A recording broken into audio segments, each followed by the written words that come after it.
guess what? What? The listing that I've had for like 3 months is finally under contract. I'm so excited. That's awesome. When are we going to get it closed? Let's get it done. Let's do what we do. Super. I'm so excited. Right through the cracks. Hey, Ron, you got a minute? Yeah, Dee, what's up? You look down. Well, you know that contract that I got on that listing that I was all excited about last week? Sure I do. Well, apparently there are a lot of open permits. Oh, and the owner didn't know about them? Well, they did know about it, but they didn't really mention it to me or look further into it because they just assumed that the contractor who had done the work had taken care of the permit situation. How about the title company? What'd they say? The title company said that it can be remedied, but it could take weeks, sometimes even a month, and it could delay the closing. And this is just like a big mess. And I really wish there was something I could have done about it before. Well, you could have.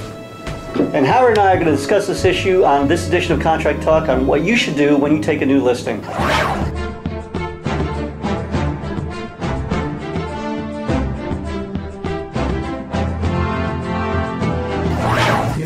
What happened to Dolores is horrible. I have never seen so many obstacles in trying to put deals together. Never in my 22 years have I seen it like this. You know, Howard, we do. But the more information that we have and the more we prepare ourselves and our customers up front, the easier the transactions become. You know, those are very strong words, and they really should resonate with anybody who's doing business in today's market. Okay, let's talk about how we can do some homework up front or use the title company's resources when we're listing a property. You know, there's so many issues today in selling properties, especially with the short sales, that we need to know if there's any information that would keep us from being able to sell that property. You know, the web has an abundance of information, which you can use to collect data on the properties that you're proposing to list. You can find out who holds title to the property, when was the property purchased, and what was the purchase price. You can find the taxes, the proposed taxes, and you can even see if there's any liens on the property. You can find out if the seller has any liens, you can find out if there's been any sexual offenders in the area, what are the schools in the area, and much, much more. You know, the information that you gain can also be useful to market the property, and you can give the buyers or the potential buyers a lot of information about the property they're about to purchase. You know, we've enclosed an attachment below with links to the different counties and the departments within those counties. Use it so you can get more information about properties that you'll be selling. Searching the county website is great, and there's a wealth of information. But if you want a more comprehensive search, Next Star Title can order a lien search. Now, a lien search does cost $165, but these are monies that the seller's going to have to spend anyway when they sell the property. It's great to have this information up front. This way, you can avoid a lot of delays and heartaches once the property's under contract. Now, the lien search will find any outstanding permits and liens on the property, but it won't find issues that come up on title searches, which is only an additional $50. And again, the seller has to pay this anyway. Now, the only other issue that can come up is if the property is a condominium or under a homeowners association and the seller hasn't paid their dues.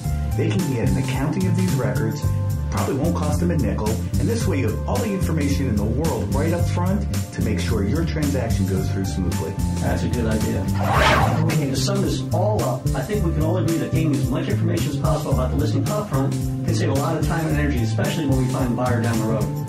You know, especially when we're dealing with the short sales, because most of these buyers are under a financial stress. So we have a couple of choices here on how to get this information. Well, we can go on the internet and get information about the property.